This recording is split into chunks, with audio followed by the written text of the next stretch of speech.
Hi all. അപ്പോൾ ഇന്നത്തെ ഡിന്നറിന് കഴിക്കാനായിട്ട് പുട്ടും മഷ്റൂം കറിയാണ്. സോ മഷ്റൂം നമ്മൾ നന്നായിട്ട് വാഷ് ചെയ്തിട്ട് മഞ്ഞൾപ്പൊടി വെള്ളത്തിൽ കുറച്ച് നേരം ഇട്ട് വെക്കുന്നുണ്ട്. എന്നിട്ട് അത് നമ്മൾ മാരിനേറ്റ് ചെയ്യാൻ വേണ്ടിയിട്ട് കോൺഫ്ലവർ, റൈസ് ഫ്ലവർ, പിന്നെ മൈദ, പിന്നെ ginger garlic paste, black pepper, chilli powder, turmeric, garam masala ഇവരൊക്കെ കൂടെ നന്നിട്ട് കുറച്ച് വെള്ളം കൂടെ ചേർത്ത് അങ്ങനെ അധികം ലൂസ് ആവാതെ നല്ലൊരു ബാറ്ററാക്കി സെറ്റ് ചെയ്തിട്ട് ഇത് മാരിനേറ്റ് ചെയ്യാൻ ഒരു 10-15 മിനിറ്റ് വെക്കുക. അങ്ങനെ നല്ല മസാലയൊക്കെ നന്നായിട്ട് അതിലേക്ക് കയറി പിടിക്കും. എന്നിട്ട് അത് ഫ്രൈ ചെയ്തെടുക്കുക നല്ല ഗോൾഡൻ ക്രിസ്പി ആയിട്ട് വരുമ്പോൾ. എന്നിട്ട് നമുക്ക് ഇതിൻ്റെ മസാല റെഡിയാക്കാൻ വേണ്ടിയിട്ട് വെളിച്ചെണ്ണ ചൂടായതിന് ശേഷം പാനിലേക്ക് നമ്മൾ സവാള, ജിഞ്ചർ ഗാർലിക് പേസ്റ്റ്, പിന്നെ എന്താണ് പച്ചമുളക്, കരിവേപ്പില, പിന്നെ നമ്മുടെ masalas like turmeric, chilli powder, garam masala, coriander powder എല്ലാം ചേർത്ത് നന്നായിട്ട് മിക്സ് ആക്കുന്നുണ്ട്. നന്നായിട്ട് വഴന്ന് വരുമ്പോൾ നമുക്ക് തക്കാളി ഇടാം.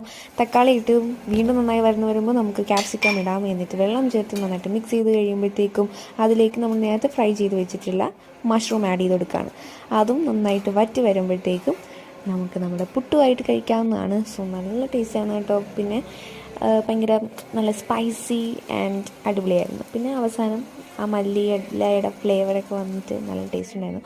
സോ ആരെങ്കിലും മഷ്റൂം ഈ രീതിയിൽ കഴിക്കാത്തവരുണ്ടെങ്കിൽ ഇതുപോലെ ഒന്ന് ട്രൈ ചെയ്ത് നോക്കുക. പിന്നെ പുട്ടിൻ്റെ കൂടെ കഴിക്കാൻ നല്ല ടേസ്റ്റാണ്. അപ്പോൾ കഴിക്കാത്തവരുണ്ടെങ്കിൽ ഒന്ന് ട്രൈ ചെയ്ത് നോക്കുക. സോ അപ്പോൾ ഇത്രയുള്ളൂ ഗൈസ്. ബൈ.